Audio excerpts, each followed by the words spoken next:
of the society, maybe against the armed group. But they were very rare, group of people, a group of artists who were doing this kind of stuff. And then in '96, we had an artist called, I mean, he's still around, and I became very good friends with this guy. His name is Tapta, and he came out in 1996, and then he was actually the guy who opened up a landscape of music, who showed us that the Maitelon, the native tongue that I speak, can be sung in rap, can be sung, used in metal music, in for all kinds. So he kind of, very inspiring for me. And he was talking about, black law, the militarization, that we have seen. And that's it. I don't think I have enough time to speak about it. I pass it to Tamasa. Thank you so much, Akhu. That was really insightful. Upataka, if you may. Yeah. Hello, everyone. I'm Upatyaka. And firstly, I would like to thank the Northeast Collective for organizing this and inviting all of us to be a part of it. And I feel very, very humbled to be amongst such amazing musicians. And also, like in comparison to Akhu or Gayadzo, I'm like quite new to the scene and it's been only like a few years. So I'm sure I have so much less experience and so much lesser to say than them. So for me, music, music and the element of protest in it has come out for me in its entirety through my research mostly.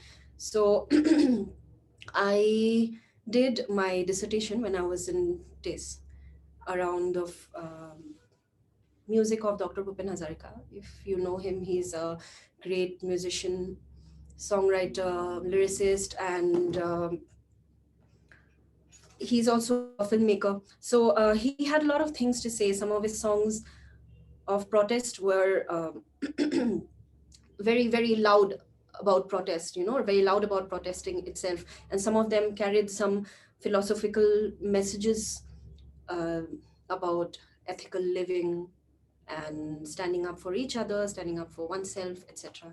So that was how I was introduced to protest music.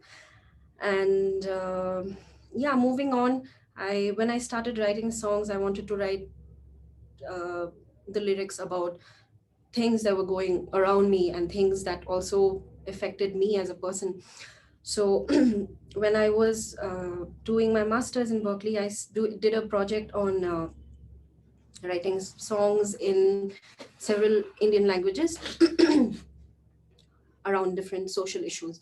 So that was the first time I started writing songs around social issues, and some of which I will perform today. And other than that, I have also researched a bit. I have also worked a bit on instrument makers, folk instrument makers of Assam, and I have tried to trace histories and memories and cultures of instrument making through the stories of these instrument makers, which I feel like these inanimate objects like musical instruments have the power to bring out so many histories and memories that are embedded in our culture. And I'm sure if these are shared with people, if the people share this knowledge with each other, there's a lot of scope of forming social solidarity and a sense of community, which can further um, bring about a sense of self-determination among different groups of people.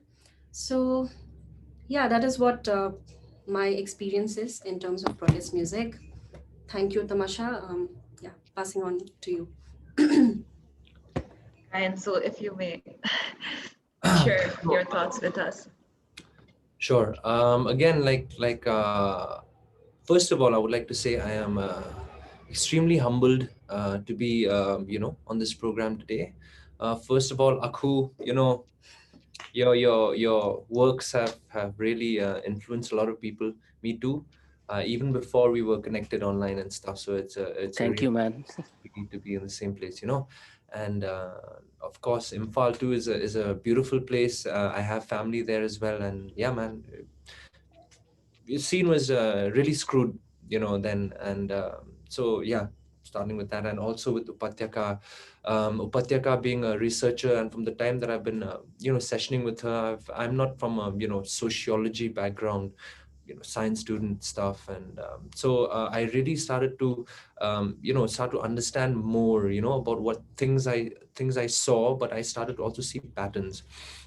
So I'd like to agree with Akhu when he says that it's really, it's a challenge to define protest music, because although Meghalaya has had its fair share of trouble, but of course not as much as other conflict zones in the Northeast. And I consider myself lucky to not have our people go through that. But still, there is some rot festering still.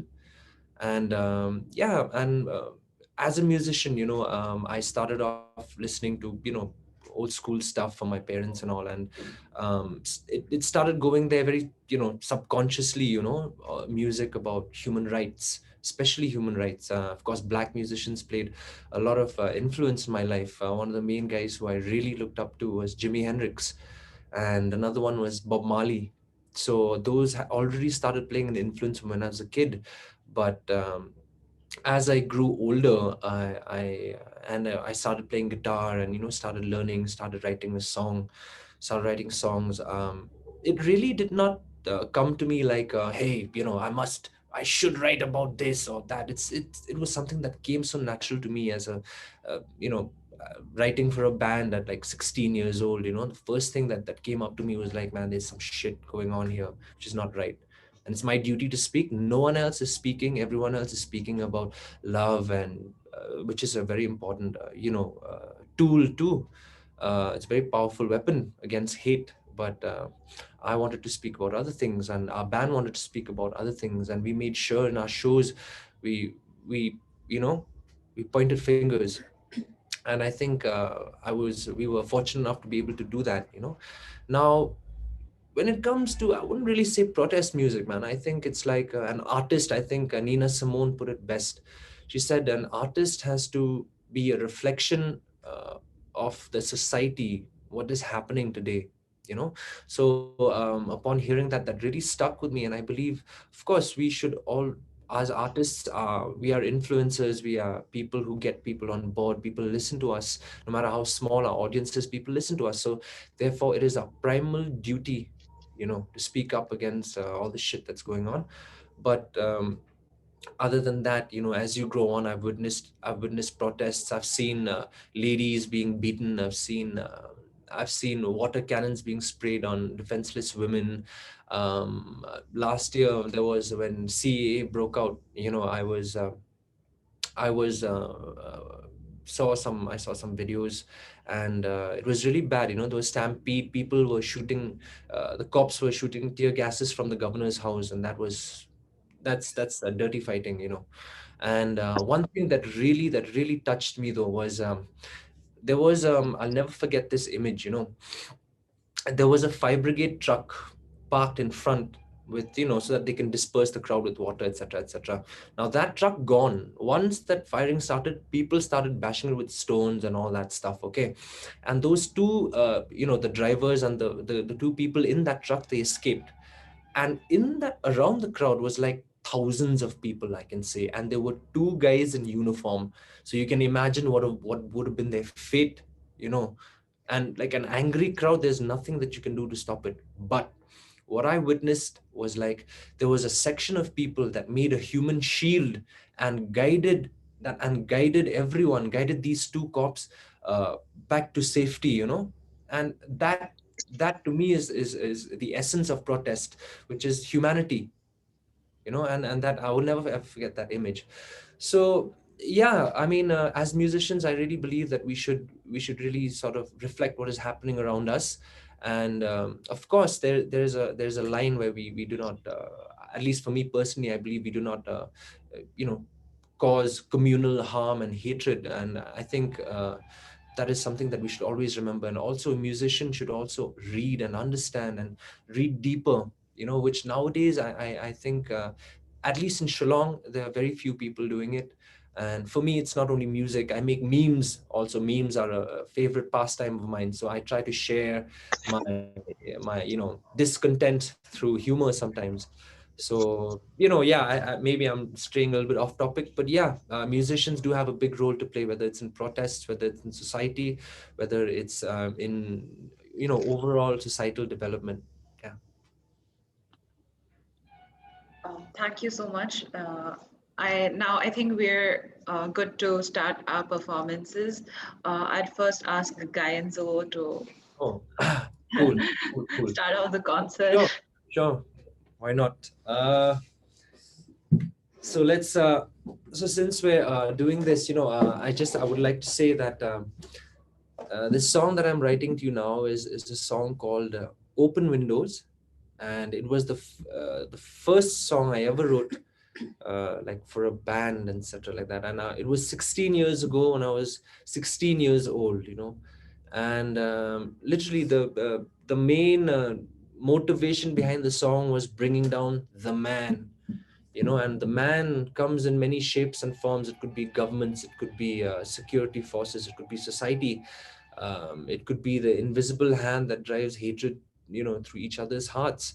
So that is what I really wanted to speak of. So this song "Open Windows" that I will sing first, it really talks about a group of people, group of hippies rather, with flowers in their hair, and who see that there is lots of wrong happening around them. And with that flower in the hair, as peaceful as the flower in the hair, they keep the message going and they keep the fight going. Last, until the man, with the riches and wealth and power, until his house comes breaking down and crashing down. And that is what this first song is about. And it's called "Open Windows." Hope you guys like it. Uh, Here it goes. How should I move that? I think it's fine. Just give me a sec, yeah.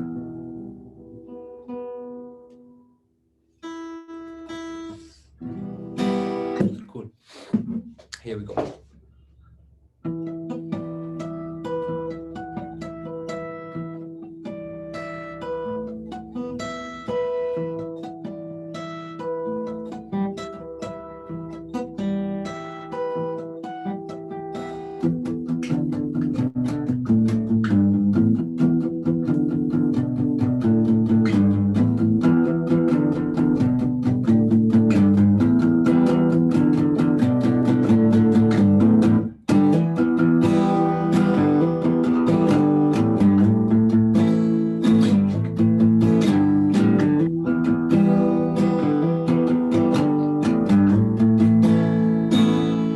Is it me that you're after?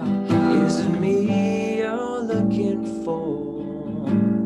From the depths of rain, crashing through the floor, just like flowers in her hair, flowers of inner peace. They should fly away from here, beyond the stretch of you and me. And then we came towards the door. The stars, they blush with us once more. Our thoughts, they trip as we move round. And then it all came down. Ooh, ooh, Where is Wanted? Can you see Wanted?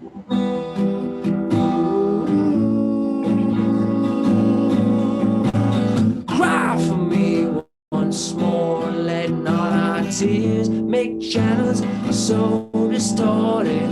Everything that they have bought, we have just gone overboard. And then the man, deprived of all his youth, smiled at us with all his loot.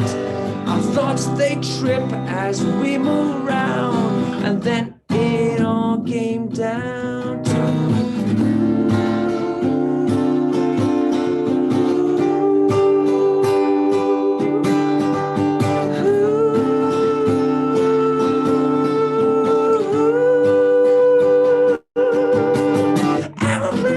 there be a light, he stared till it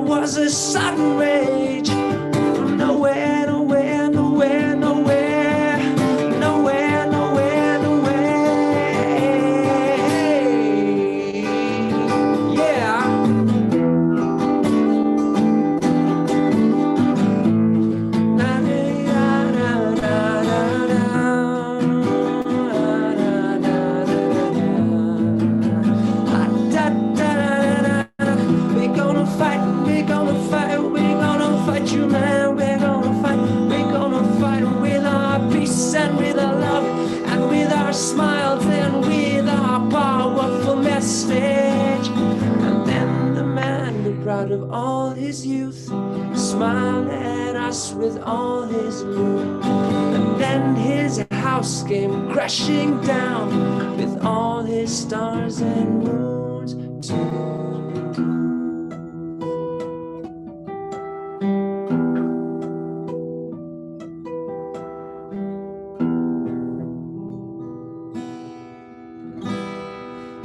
Thank you. That was Open Windows. Yeah, so like I was saying, as a kid, 16 years old, this is what I was thinking of, man. First song was like, no, we have to speak. Our songs shouldn't just be about, pimping and money and smoking and drinking and money and blah, blah, blah, blah. It should have something. And yeah, that was my main motivation, Amazing. Yeah. What? Yeah. Go on. So what is? So our next I think we'll be having a duo, right? Duet. I think I'll just finish off mine first, right? I think it would be better to do the duet in the end. In the end, yeah. Sure, please. So, yeah, the second song that I'm going to do, sadly, is not a song that I've written. It's a cover, but it is one of the most, it was a song that really touched me. It's a song by Bob Marley. It's a song called Redemption Song. If you guys have not heard it, please just Google this right now, Redemption Song, Bob Marley acoustic version. All of you, whoever's watching, do it now, like now. Okay, now, that song touched me a lot because it said, emancipate yourselves from mental slavery, none but yourselves can free your mind. And that really struck home with me. What is mental slavery? Everyone knows slavery, but what is mental slavery? What is emancipating yourself? Emancipate is such a huge word. So upon reading more about Bob Marley's life, him being half black and half white kid, if I may call it like that, he too had gone through a lot of struggles, and also Jamaica then was also having its fair share of economic troubles and stuff. So when he came out, he was really a driving force towards love and peace in the world, and I'm sure all the artists here today would really vouch for that. But he was also inspired by a speech by a guy called Marcus Garvey, I think. And I think loosely, I think one of the quotes from his speech was, we are going to emancipate ourselves from mental slavery, because whilst others might free the body, none but ourselves can free the mind. The mind is your only ruler, sovereign. The man who is not able to develop and use his mind is bound to be the slave of the other man who uses his mind. So with that being said, I would like to do this song, and I hope, and I've changed the words a little bit just so that it suits the mood nowadays, especially in our country. So I hope all of you enjoy this version, and I really hope that you guys Google this song or YouTube this song and listen to it. It's an amazing song. It's so powerful. It's just a guy and a guitar, and it's so powerful. Anyways, here it goes. Hope you guys like it.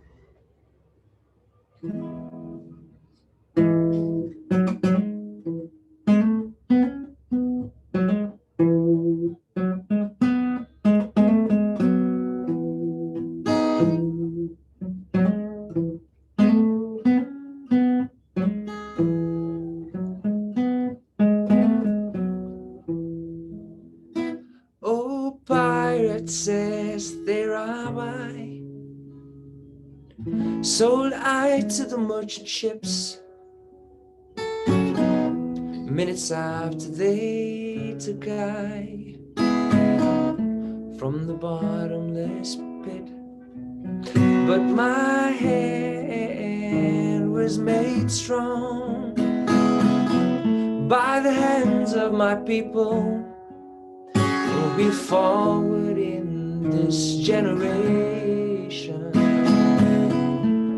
triumphantly. Come on, if you guys know. So won't you help us sing these songs of freedom? They're all we'll ever have. redemption songs. Emancipate yourselves from mental slavery, but none but ourselves can free our mind. Have no fear for fascist energies, 'cause none of them can stop our time. How long shall they kill our people? And while we stand and look at our phones, whoa, some say it's just democracy. Is it only by the book? Oh, won't you help to sing these songs of freedom? They're all we ever had. Redemption songs. Yeah. Yeah. Songs of freedom. Songs of freedom. One more time. Emancipate yourselves from mental slavery. None but yourselves can free your minds. Have no fear for fascist energies, 'cause none of them can stop the time. How long shall they kill our people while we stand and look at our phones? Woo! Some say this is a democracy. Is it only by the book? So won't you help to sing these songs of freedom? They're all we'll ever have. Redemption songs. Redemption songs. Songs of freedom. Let's fight for our freedom. Let's fight for our freedom. Redemption song. Thank you so much. That was just so beautiful. I mean, wow, you and your guitar and vocals, wow. Thank you so much. But Please you go. know, credit goes to Marcus Garvey and Bob Marley. You know, they are the people who, even beyond their graves, are still changing the world. We are here, alive and well, and are we doing enough? Let's wait and see. Okay, so what do we have next? Russell. Sorry, Yeah. I am the So should we? You want to do that one now? Okay, cool. That one? Or should we do it again? Yeah. We'll. I think maybe. Okay. So I'll take over. Esther was mentioning that my single was released last year. It's called Louis Tore Bali. So I wrote this song during the anti-CAA protests that were going in the country, and I wrote it about the Northeast and its different position in the whole map, and how it was fighting for some different reasons for and so even though it's written specifically about the Northeast and Assam, I think it has messages of like global justice and issues of social change, and how some issues should take a toll on our conscience sometimes. And so here is Louis Tore Balit. I hope you guys like it. So yeah.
যদি হ্যাঁ নদীর বাঁধ হয় না,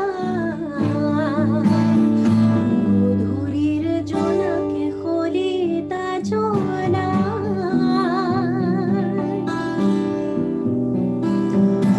মুখাবুর ধরিতে করিবিলি,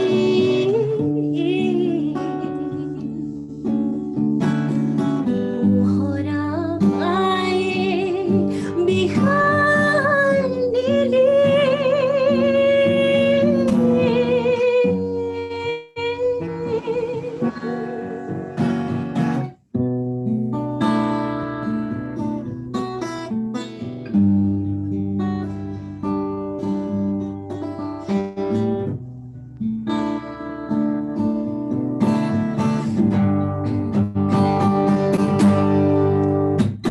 বলি করে নীতিত ধনরাজ চলে, বনি কখুয়ার খুদন বাসে, ও মোর কলি যায় মোর ভাঙাত রহানা,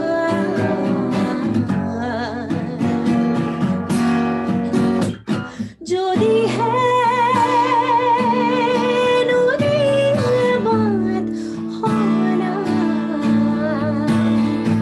মধুরীর জোনাকে খলিতা জোনা,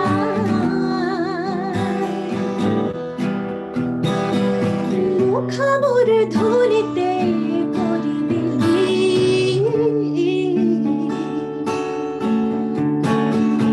মোহরা আয়ে বিহার নীলি,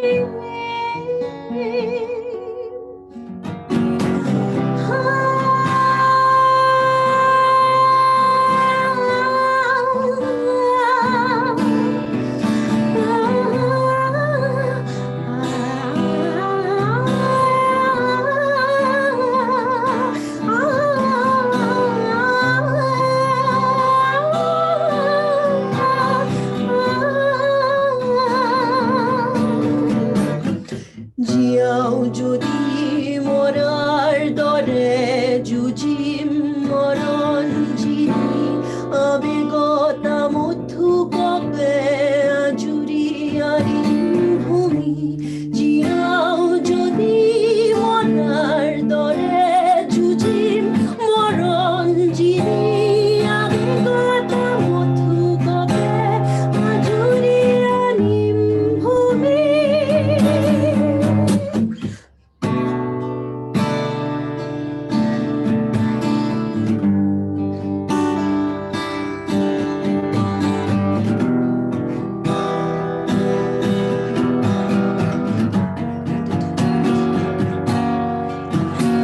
যদি হ্যাঁ নদীর বাঁধ হয় না, মধুরীর জোনাকে খলিতা জোনা,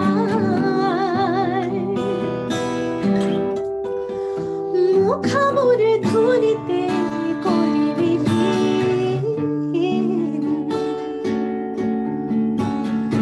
মোহরা আয়ে Bihar Neeli,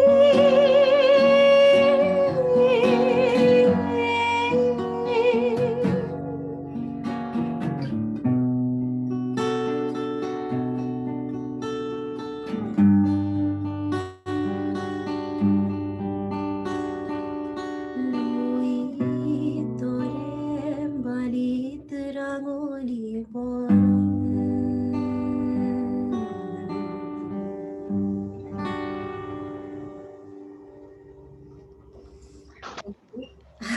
thank you so much. Amazing vocals. Thank you so much. So yeah, let's move on. So the next song that I'm going to perform is in Hindi. So it's based on an anecdote that happened. In my life. So I was out with a friend on a date. This was 2016 in Guwahati, and we were moral policed in Guwahati, and we were physically, mentally tortured, and by the police, and by the nexus of police and by the nexus of police and localites who like formed a nexus, and they used to moral police people who used to go to this particular place. And luckily we got the courage to file FIRs against these policemen, and later they were transferred and suspended, etc., etc. But yeah, that's another story. Yeah, so this particular song is about that incident, and it urges us to gather our strength to bring change to the society. And the images used in depiction in this story are of birds. And yeah, I wrote it with my friend Mudra Kumar, because I'm not very good at writing in Hindi. So yeah, that's about it. It's a spoken poetry plus semi-Indian classical song. So yeah, I hope you like it. Just give me a minute.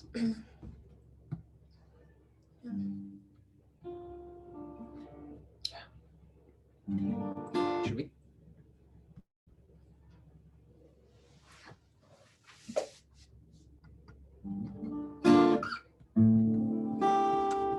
Yeah, we can start. Okay.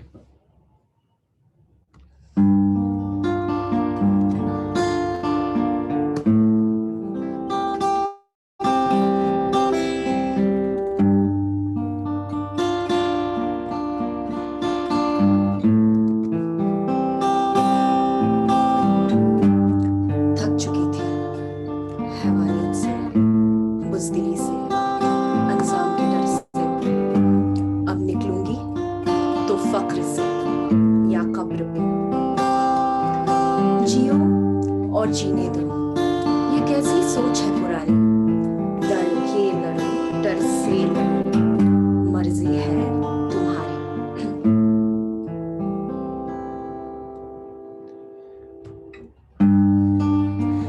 साफ सब हुआ है आज, छोड़ शर्म लाजवाब। मंजिल का पता मुझे, पर रास्तों का ना इलाज। दर तो एक शराब है,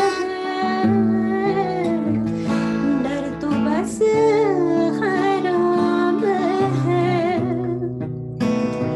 तू ना खौफ जान अब, संभाल अब ईमान अब, ले ले तू परवाज़ अब।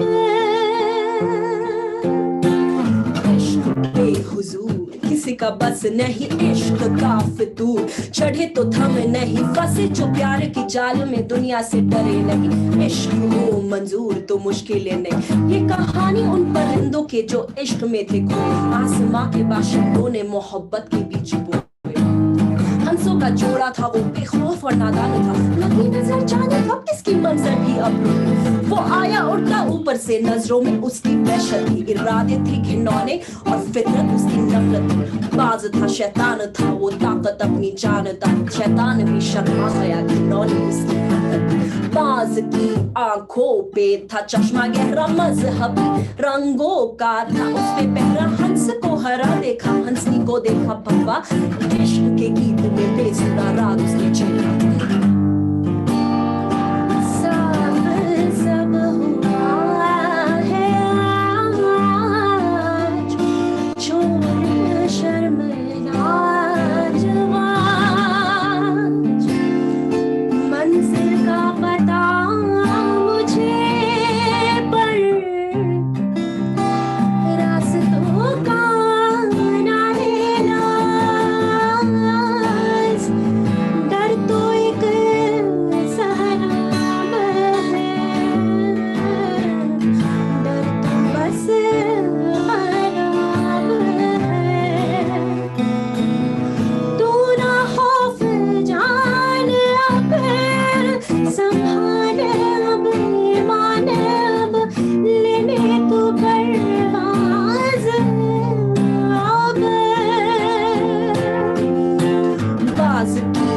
वहशत आसमां पे छाई थी हंस की हंसनी भी पर छाई थी शिकार था वो जानता हार अपनी मानता हंस की शिकस्त सामने अब आई थी वो भागी उड़ के मौके से हालत पे अपनी रोई बेकसी के आंसुओं में थी वो खोई बाज ताकतवर हैवान था हंस तो बेजाने था मजबूरी में चिल्लाए वो बचा ले अब तो कोई वो पहुंची एक तालाब पे पानी में उसका अक्स था रोता गिड़गिड़ाता ना जाने कौन वो शख्स था फिर निकली एक ललकार से हिम्मत की वो पार वो में अब सूरत का तो रखा उड़ चली थी वो डरों का सामना करने बाज से ज्यादा चली थी खुद से लड़ने जिंदगी एक ही है फिर मौत की दो बार हो अब न मुड़ती ऐसे सफर सोचेंगी गंदी है नजर भी तो अंधी है तुझको डराने चले खुद कहीं वो बंदे हैं न मान उनकी बातों को पहचान उन इरादों को जड़ों से उखाड़ फेंक इखलाक ठेकेदार को कल्पना की तो उड़ान लक्ष्मी बाई का समान मलाला का है जज्बा फ्रीदा खालू सी बहान मेरी कौम की तो ताकत में हम पाकर की है हिम्मत ब्रॉन्ज बहनों की कलम से जा लिखते अपनी किस्मत संभाल अपने होश डर अब है फरामोश नज़िल्लत तेरी मंजिल चलो उठाना वो दोष है महान तू ये जान तू है खुद की बस पहचान तू किरदार तेरे है अनेक पर आखिर है इंसान तू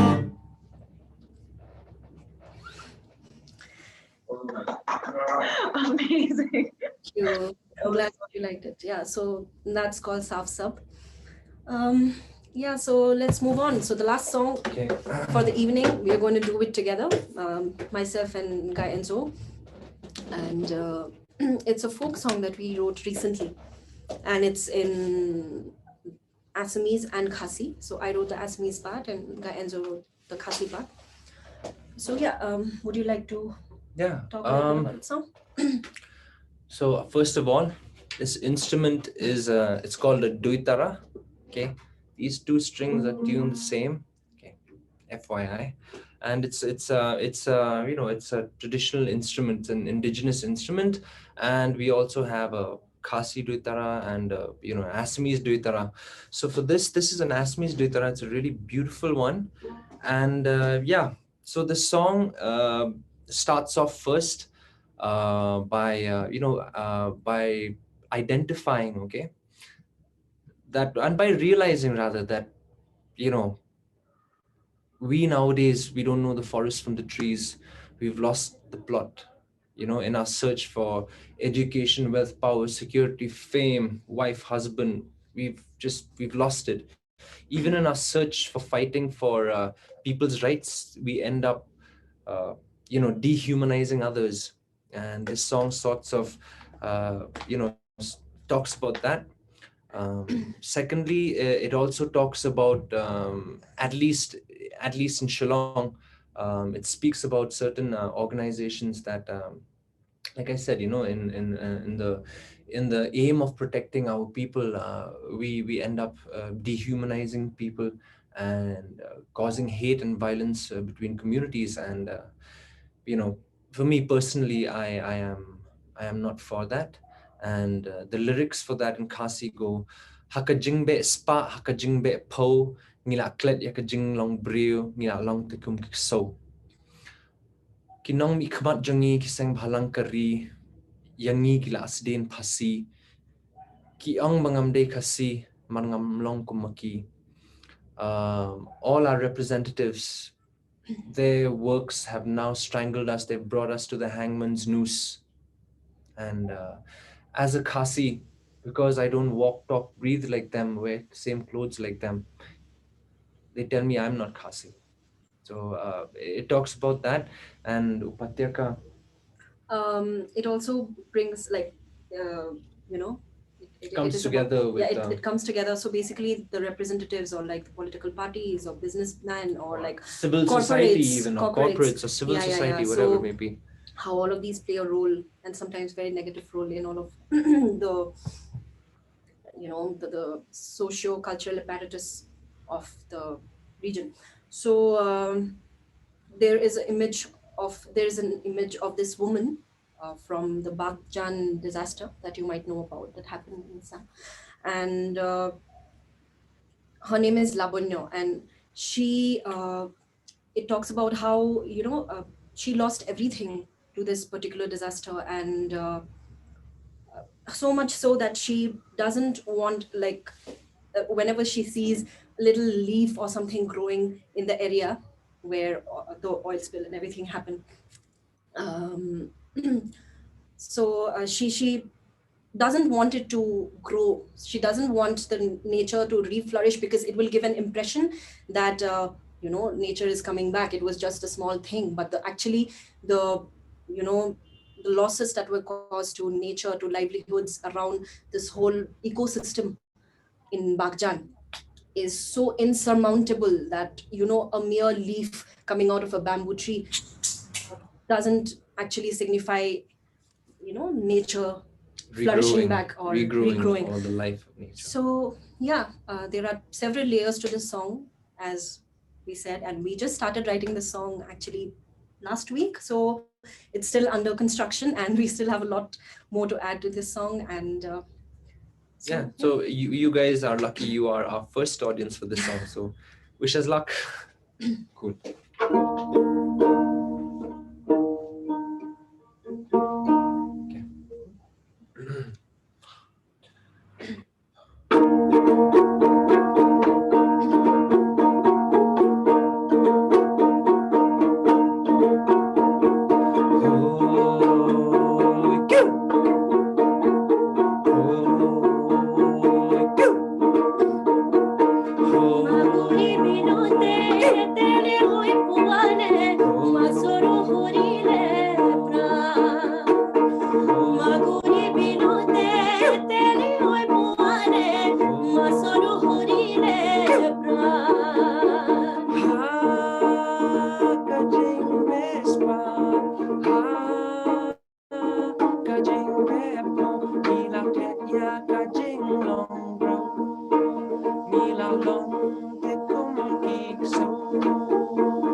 That was just so beautiful, and we're just so honored to have you guys perform it with us in this on this platform for the first time.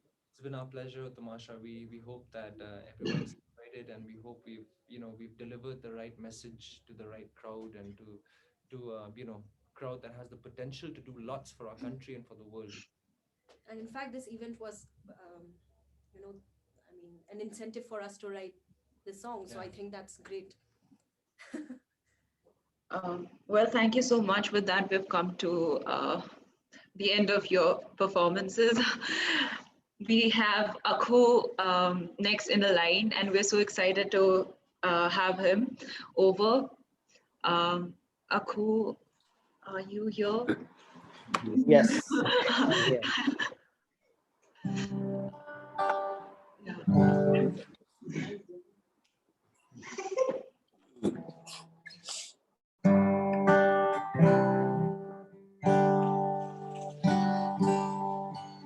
Am I audible? Yeah. Okay. Hmm. I haven't sung for a long time. I'll start with a song called Maria. It's a song about a girl who lost her parents in early 1990s. Manipur has lots of ethnic tribes. I think close to 36, and none of we all have our own agendas, and these tribes come into different man group, like the Meiteis, Kukis, Nagas, and we all want different things, and we have been seeing ethnic conflict for like past many decades in Manipur, and so this happened in early 90s, and it's a story about this girl who lost her parents, and she ended up in an orphanage, and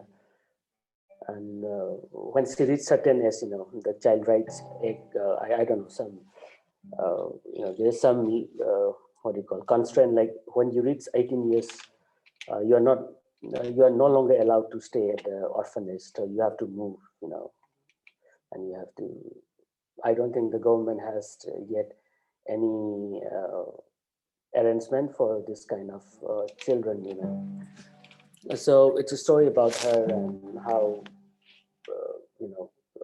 she became a sex worker at very young age, and the idea of herself being a sex worker at that very young age, she could not digest, and she started doing drugs, and she started using heroin, and when you are addicted, then you need money to buy the drugs. So she again went back to the same old business, prostitution. So it's a it's a vicious circle for her, and she died of AIDS. It's a true story, and it was said to me by one of guys who knew this girl personally.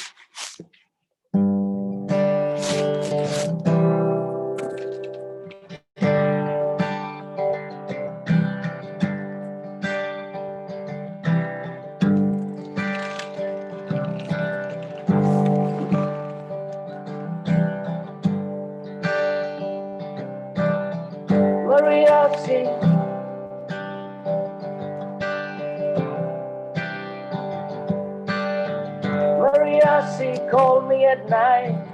She said I look alright. She said I look handsome. I know she got an injection.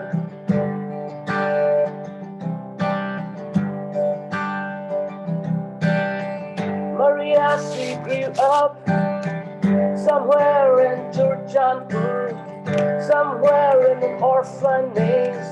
Later she got addicted to heroin.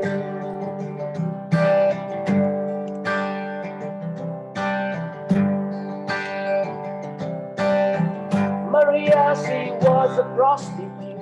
She was my substitute.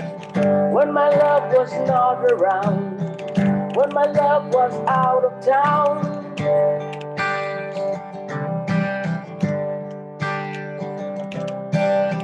Sometimes we both get high. We listen to MIA. We didn't give a fuck to CIA. Maria, she died last summer. Maria, she was my heroine.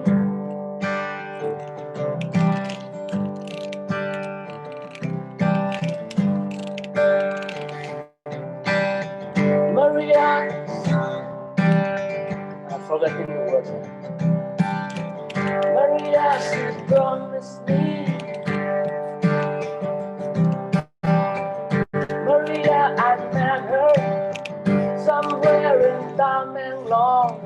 She promised me she would take me to Ceylon, where she met all the good men who sang gospel in the Sunday church.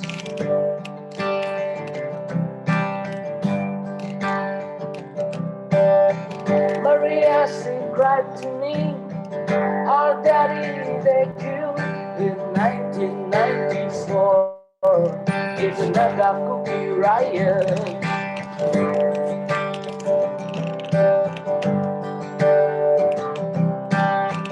Maria, she was a prostitute.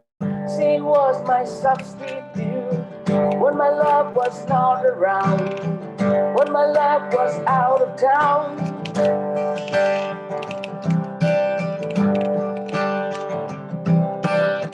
Sometimes we both get high. We listen to MIA. We don't give a fuck the CIA. Maria, she died last summer. Maria, she was my lover.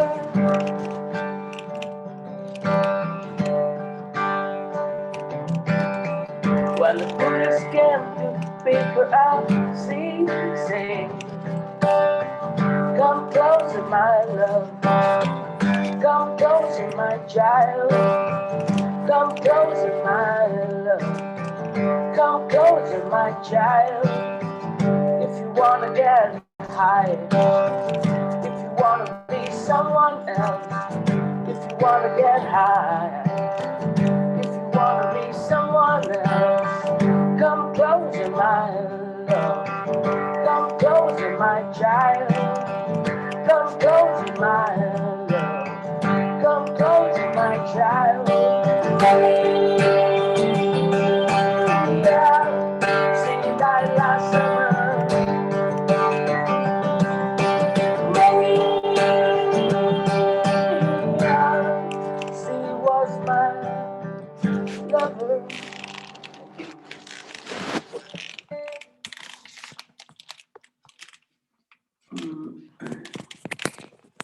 That was so good. Thanks. I'm removing my headphone while I'm singing because my right ear does not work. I lost it in a road accident. Oh, so Uh, sorry. no, it's all right. I'm getting used to it. So it's been, playing music has been hard for me with one ear, but I'm getting used to it. So next song, I'll play a song called "Mr. President is Coming." It's a song again based on true story about how I got beaten up by the Manipuri cops in 2013. Uh, I don't know how many of you have been to Manipur, but you'll see how militarized it is once you land here. Every solid angle you look at, you'll find the army patrolling with the most fanciest guns, arms, and ammunition. And it's not just that.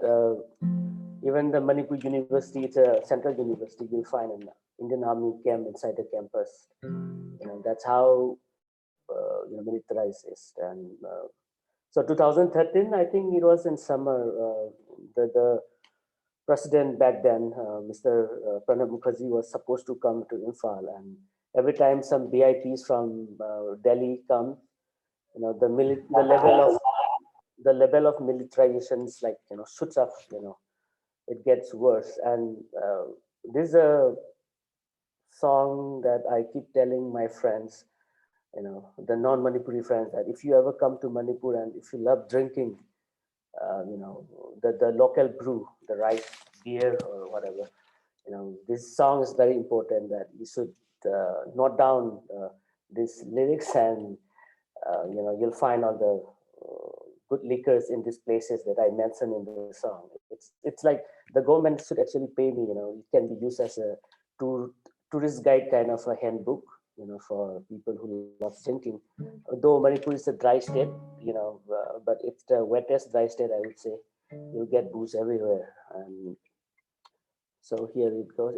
I'm playing a very stripped down version of the song. The actual song that we recorded, it's like with percussion and everything. But here I'm playing just a simple one.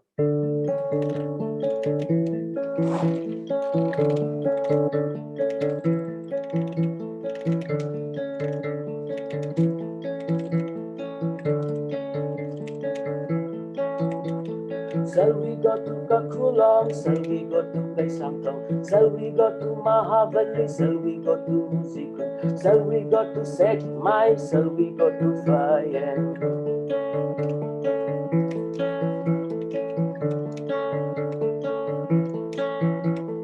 Shall we go to Kakulong? Shall we go to Kaisangtong? Shall we go to Mahabali? Shall we go to Musikun? Shall we go to Sekmai? Shall we go to Fayen?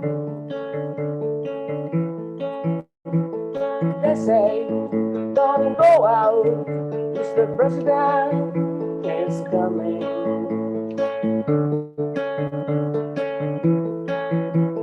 They say, don't go out, Mr. President is coming. The nights are dark, the days we survive are bloody. How can you ask me not to drink? The nights are dark, the days we survive are bloody. How can you ask me not to drink?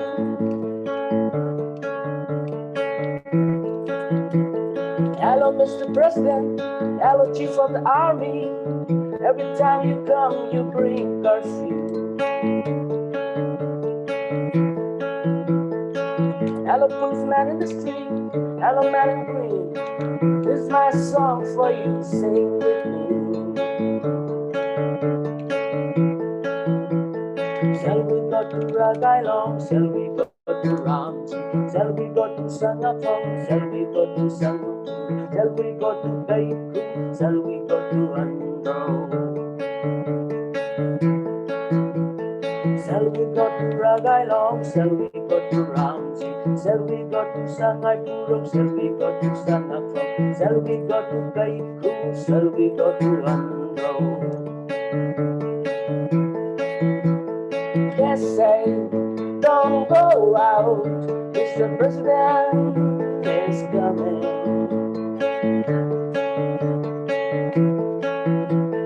They say, don't go out, Mr. President is coming. The nights are dark, the days we survive are bloody. How can you ask me not to drink? The nights are dark, the days we survive are bloody. How can you ask me not to drink? Thank you. So I think I missed the story how I got beaten up. So when that particular evening, I was in the corner of the town, trying to drink, few shots with my bandmate Singtoy, who played percussion with me in the band Imphal Talkies. So we did not even get chance to drink. The police just came, and then back then I had a huge ponytail. I just got back then from Thailand, and I had a long hair. And the police look at me and just said, look at your hair. What good have you done? And then he started hitting me, and then I said back, what good have you done? The same thing. And he hit me back. So I wrote a song. That's what we can do.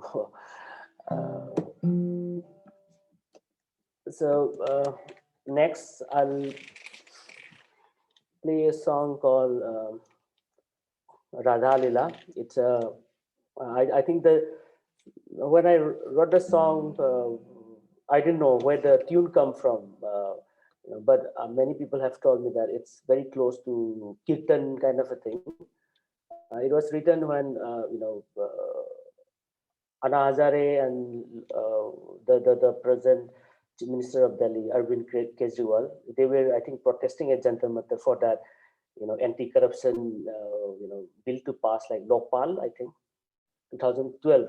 I think back then I was outside the country, and they fasted for like I think Hazare fasted for 10 days, and the entire country was like shaken, like some things like, something change gonna happen in this country.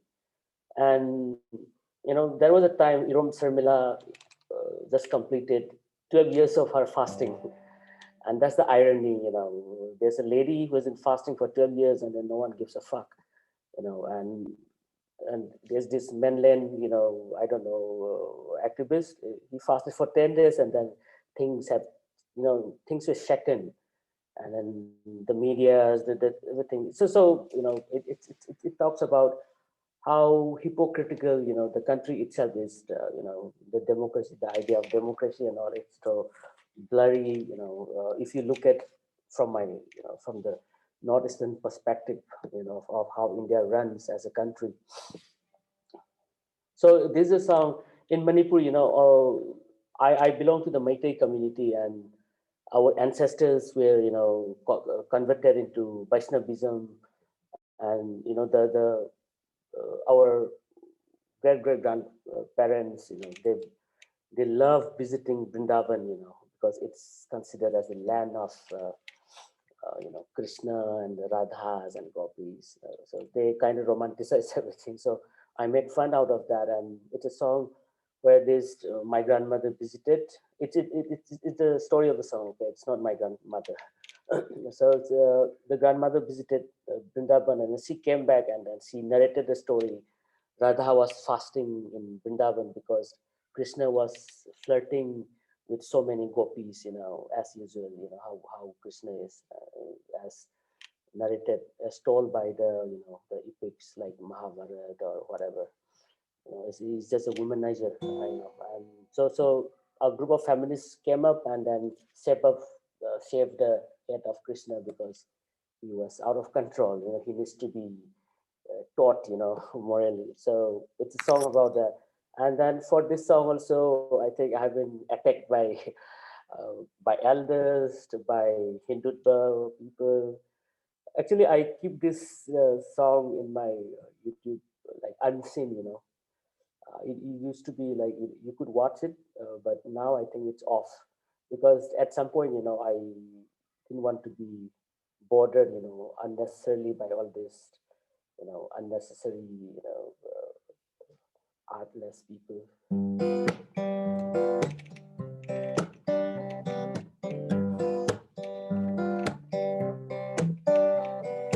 Amma anni ahum mari, amma anni ahum mari. Aikhoy abokto bina bodai halakle.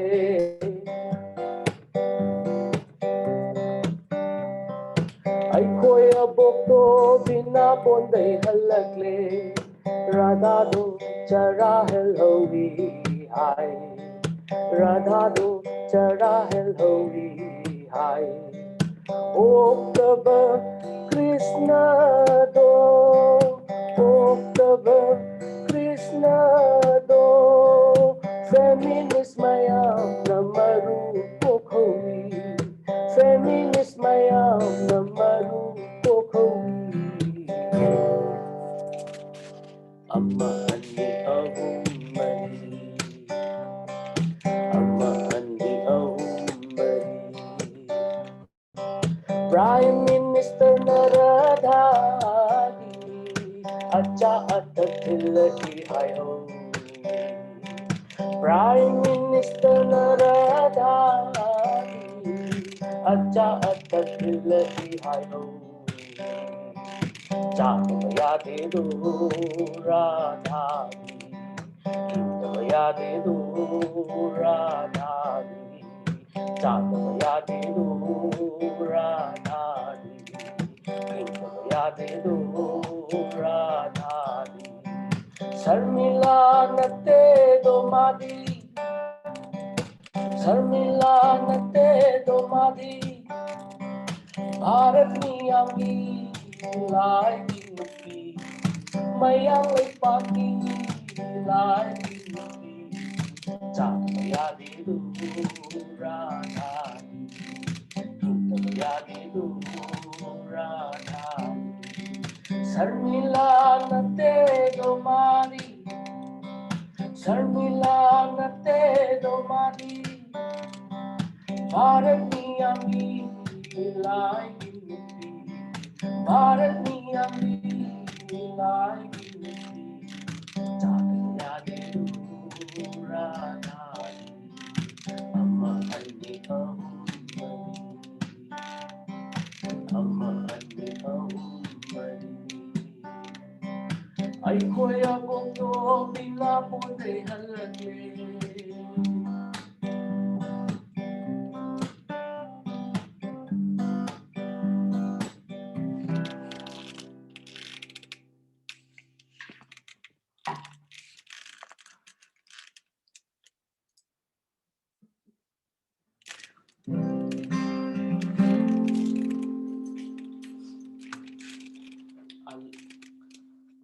I'll play the next song. It's called Lullaby. It's a song we put out in, I think, again 2013.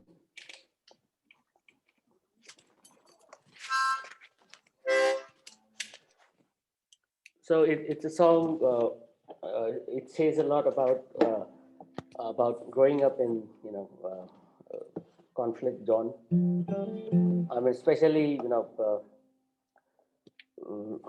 running amidst the firing bullets when we were growing up, and back then we learned when the police fire tear gas cells, how to get away from the smoke. We learned that back then. It was like our school syllabus. You just put the Colgate around your eyes, and then it doesn't hurt your eyes. Or you carry a onion, so it absorbs the smoke. So back then, we learned this all in school.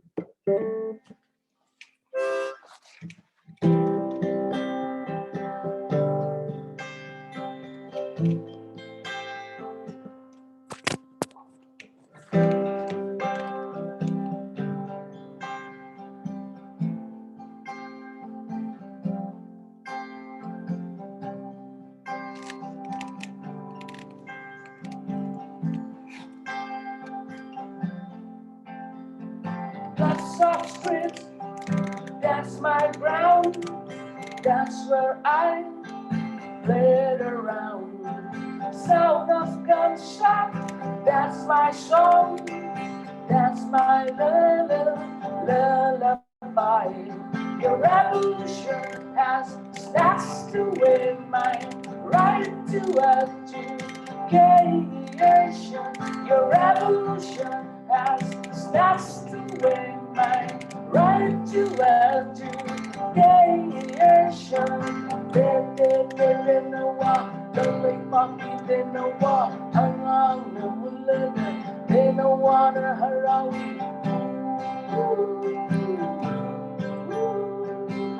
The Sabbath obey me, my not but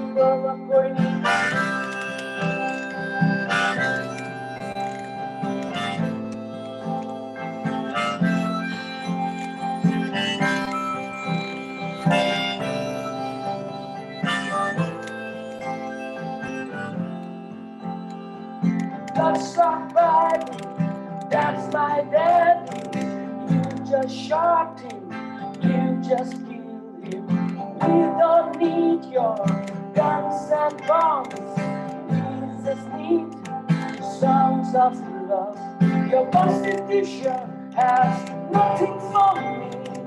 All you do is kill my innocence. Your constitution has nothing for me. All you do is kill my innocence. They know what, Don't walking in the wall, hang on, they don't wanna harass me. The summer don't make me burn up,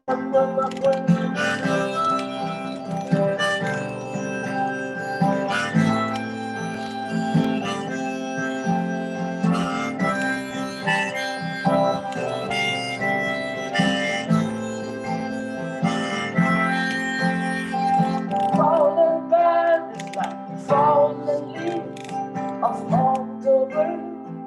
You don't care, you roll it down. That's my town, that's where I get around. But feel alive, throws of pain. Sarah smiles so we can move again. But feel alive, throws of pain. Sarah smiles so we can move again. They know what, they know what, I'm on, they don't wanna harass me. The summer don't wait, I'm bông bơ bạc tôi.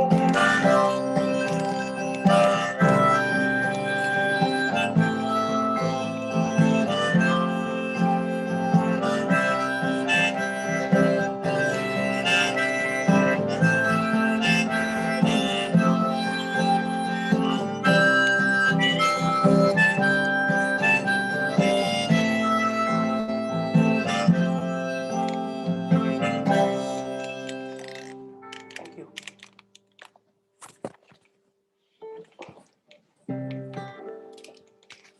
Uh,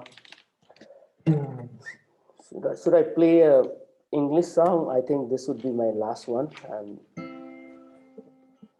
English or Manipuri? I mean, Meitei.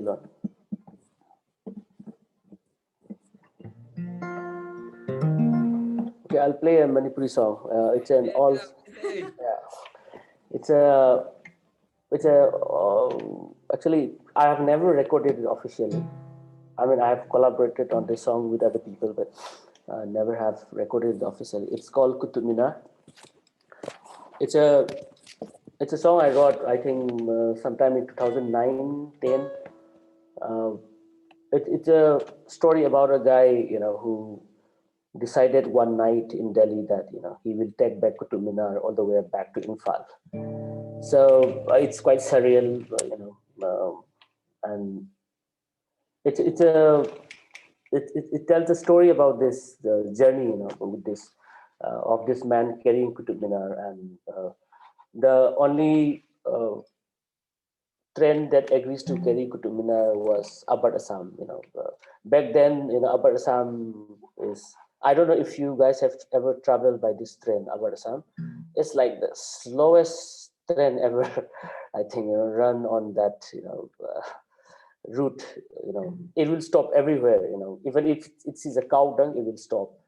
And so the guy carries the Qutub Minar on this Upper Assam, and he met the farmers, in Bihar. He shares cigarette with the farmers and talks about life, and it's a journey. And he swims across Brahmaputra River with the Qutub Minar, and finally he landed in Imphal. And the chief minister back then, the government was Congress, not BJP. I think I should improvise a song, make it like the BJP government now. Back then it was a Congress government, and the Congress government back then was very notorious about killing civilians, many innocent people. There are still 1,528 1,528 fake encounter cases now pending at Supreme Court, filed by these widows and the family victims. So it's still going on, the process at the Supreme Court. So basically, the guy reached Imphal with the Qutub Minar, and the chief minister pops up in a black ambassador car, and then he asked the guy, "Now, what the fuck you're doing with the Qutub Minar in Delhi? The opposition are claiming that Manmohan has gifted Qutub Minar to Obama." And then the guy said, if Delhi wants back Qutub Minar in its soil, they have to repeal Armed Forces Special Powers Act. That's the bargain this guy was doing with the chief minister. And uh, it's a song that I try to mock this very draconian armed forces special powers act, because what it does is like, it takes away the lives that you really care about, your family, your loved ones, your friends, your neighbors. It has killed so many innocent people. And I wanted New Delhi to feel, to wake up one morning, and then how does it feel to be without Qutub Minar, the Minar that represents the civilization of Delhi, the Indian civilization. So how does it feel to, wake up, without Qutub Minar or anything, India Gate or anything. So that's the idea behind the song. So many people ask me, why it's a long song. So I don't think I have to sing now, as I have explained.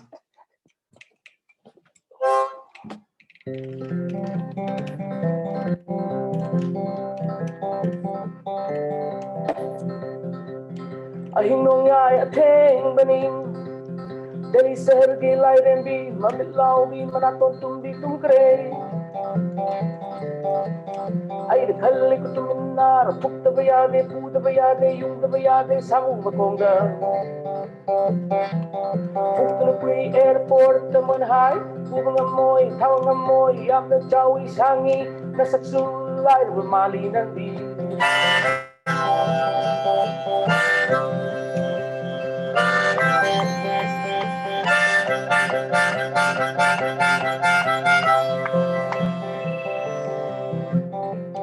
Sarva kaleng inung sada tren jeli take a coin mabukang bilin go mai kuwa wa cardno bihayor parangai hapo thai lo mi sing the chat min nai pirim ching min nai lo mi sing na no ma bo ngai howi awabani kuchu na khai de jati na khai de yaning na marcha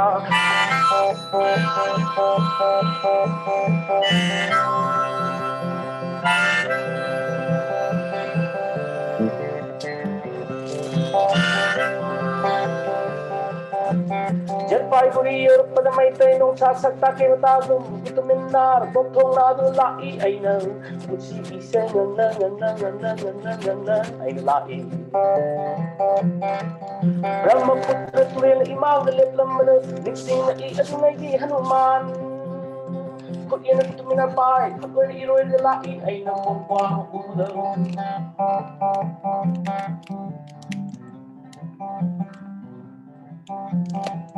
Mau ke yor pada moina heavy fast kali no yam na jawi sangi ai hai Manipur ki masu de macha me thap de war no thau shu na su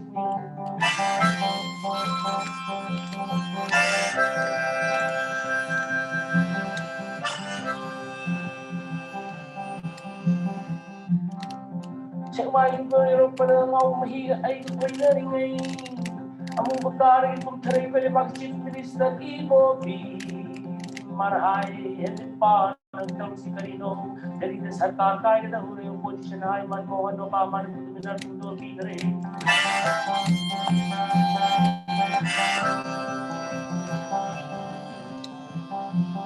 ai hai no bayani ngoi kutu minnar aspana mani kudel no thokra batunda adu mo ton no dilay mo siwa mo no wan ki pande hai ni mana phani shakti ni pale adu mo kutu minnar sawu mo ko da phani shakti ni yung ne halli jao shagad phana pakni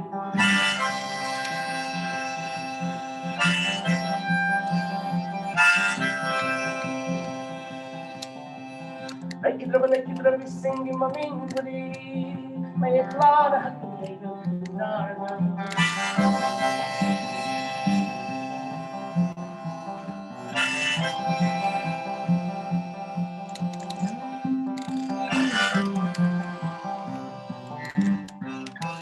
Thank you. I'll stop here.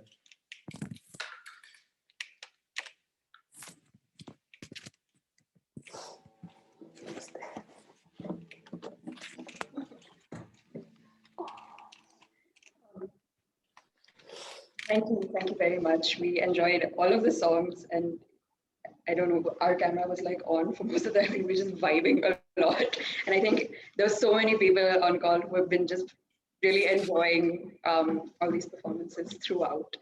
Um, so yes, due to the delay initially, um, as well as accounting for the runtime, we do not have too much time for an interaction session. However, we do have space for a few questions. So now we will be segueing into the interaction session. Um, yeah. So we do have one question, and this is a general question to all our artists today. Um, so like within the Northeast, there are several communities, several people who are sort of known or sort of thought of as being apolitical, or who do not, generally as communities engage too much in politics. But over the past few years, over the past few decades, has there been a change? Do you think you've seen a change in the attitudes of people towards, engaging in politics? And why do you think that change might have happened, if that change has happened?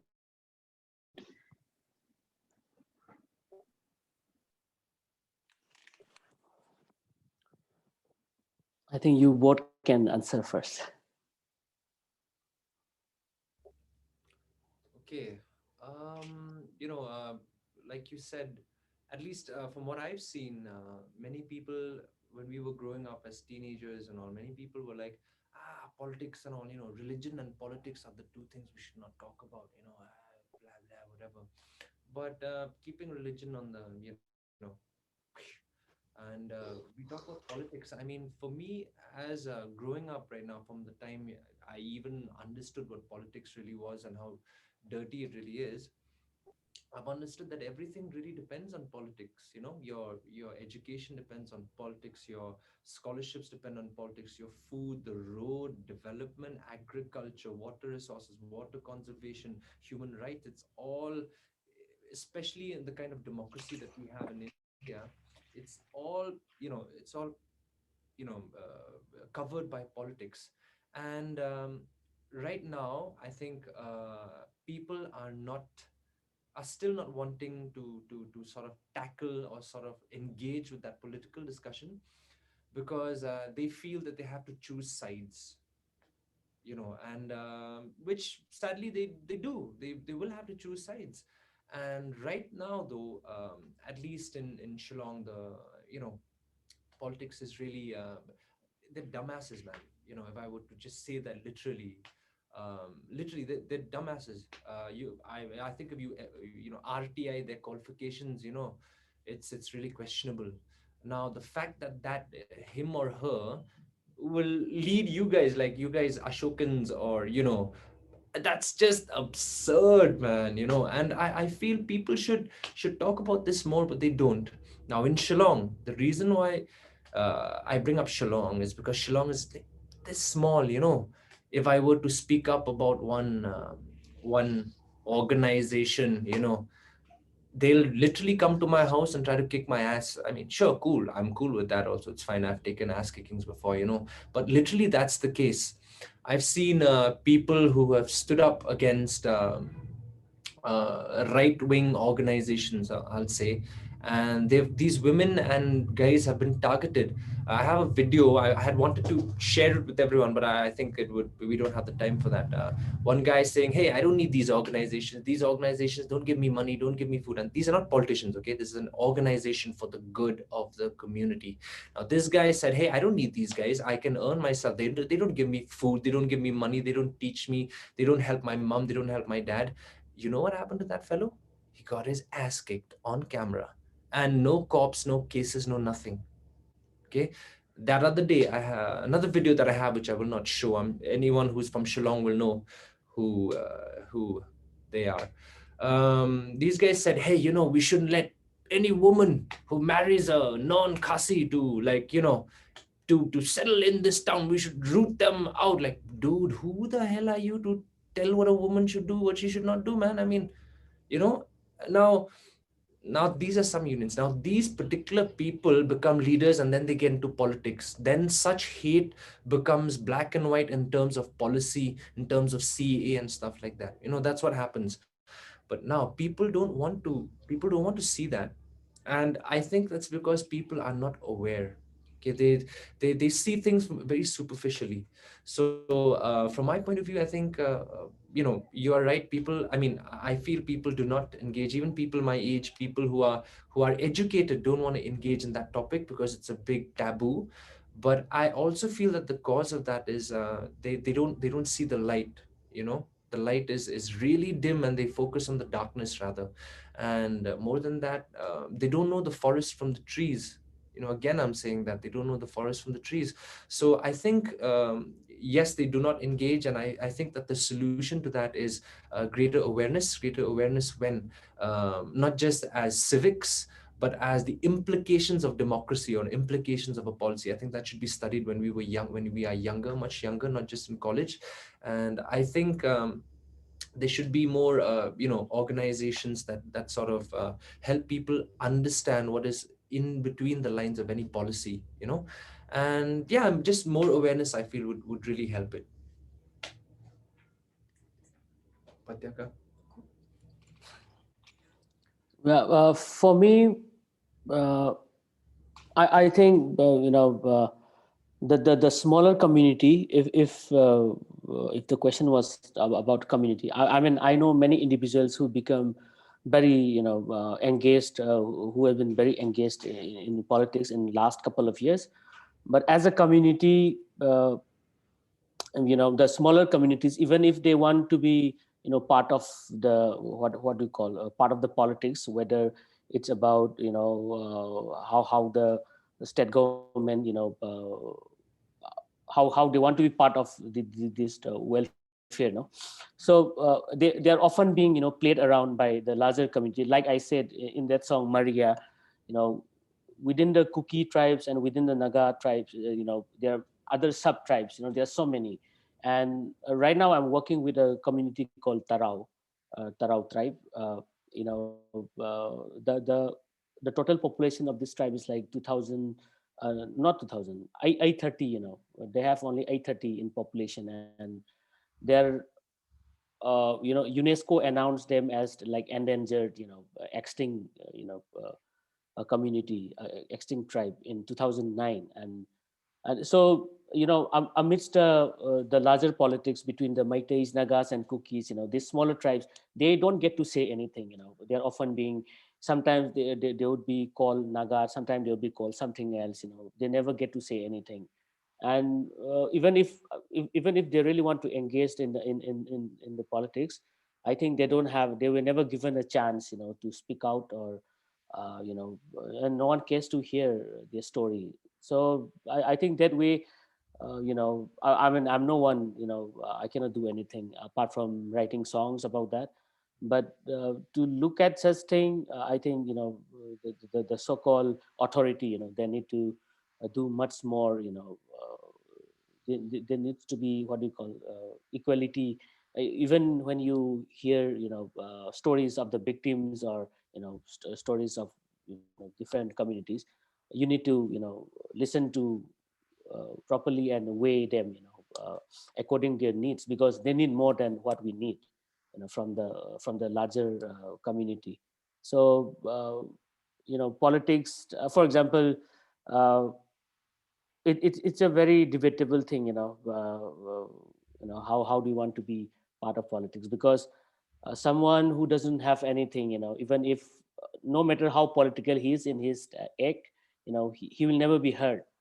So that way, I think in Manipur there are many people, many organizations, in the grassroots level, who are doing actual very good work, but you'll never get to hear them in the media or in television, in any social media platform. But I know such people exist, and I believe in them more than other people who are doing gimmicks, and all this clown running around to do things in social media. Yeah, I would also like to add to what Akhu just said. I'd rather build on it. For example, there are some people who really are. We talk of people as a community. We just exclude the ones the haves from the have-nots. Um, the have-nots do not have time for politics. They're hand to mouth every day. So, and that is a huge section of at least the people in Meghalaya. Now, these people are now being, I would say, certain right-wing organizations in Meghalaya are targeting them and I would say misleading them, right? And what are they misleading them about? Not really about how our state used to have, excess of power, and we sold it to other states, and I have not seen them question, the shitty power in our state. I have not seen them question violence against women or shitty speeches against women, and how certain right-wing pages on Facebook openly threaten women with rape and stuff like that. And so that does not happen. And within Shillong, Shillong is already a vibrant, place, and where I'm from, it's a place called Laimukhra. It's a place called Laimu. If you guys know, that's the colloquial for Laimu. So I have, I will go for Easter, I will go for Eid, we'll go for Holi, play Holi, do, man, XYZ. We have friends, and these are people who I will gladly give my chaddis to, man, in times of need. And these are my friends. And it so happen, and since we are multicultural in this way, this is a very specific issue, by the way. So we speak in English because they don't know. Some of them are Bengalis, Assamese, Garo, whatever the hell you are. And some people have said like, "Hey, those people, those fancy English speaking people, who are they? They're not Khasis." Come on, dude. What do you mean? Like it's like it really is like that, where I'm just like face palm. I think there was one organization that had a sign. Okay, look, you guys.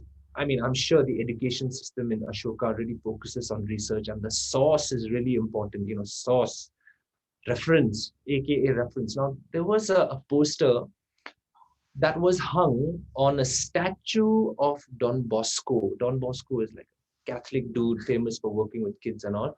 And that poster said, all Bengalis in Meghalaya are Bangladeshis. ठीक है भाई, जो भी hypothesis है, थोड़ा source दे दो यार. Like, oh my God. Now for me, why that's a problem? I mean, I'm not a big fan of religion anyway. My problem is that the people who own the statue should say, hello, don't, or at least show the source. But such stuff is happening in Shillong now, where even Khasis are being targeted for what? For not speaking Khasi. But I can speak to, for how I talk, how I walk, who I hang out with. And I think the larger issue, at least in Shillong, is that really that identity and someone trying to tell you what you are and what you are not. And I think it's very sad to see, at least in the musician community, that they do not speak up against that. In fact, they endorse such stuff. If you see online, you'll find it online, getting 1,000 views, 10,000 views, and these people are fueled by hate mongers. I mean, there's a way to solve all things, but really, we do not dehumanize and we do not beat people. Now, another reason why that is happening is because it's a failure of the state machinery.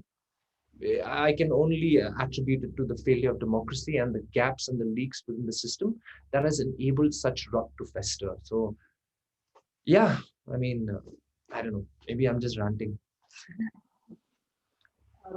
Thank you very much. Those were insightful answers, and I think I learned a bit, and so did we all. I hope. Yes. And unfortunately, we don't have time for other questions because it's already getting a bit late. So yes, I will now hand it over to the mission. Yes, thank you so much, Esther. With that, we have come to the end of the interactive session as well as the concert. We want to extend our gratitude towards the audience for their participation and their lovely presence. We're also very thankful to our invited guests for sharing their art and perspectives.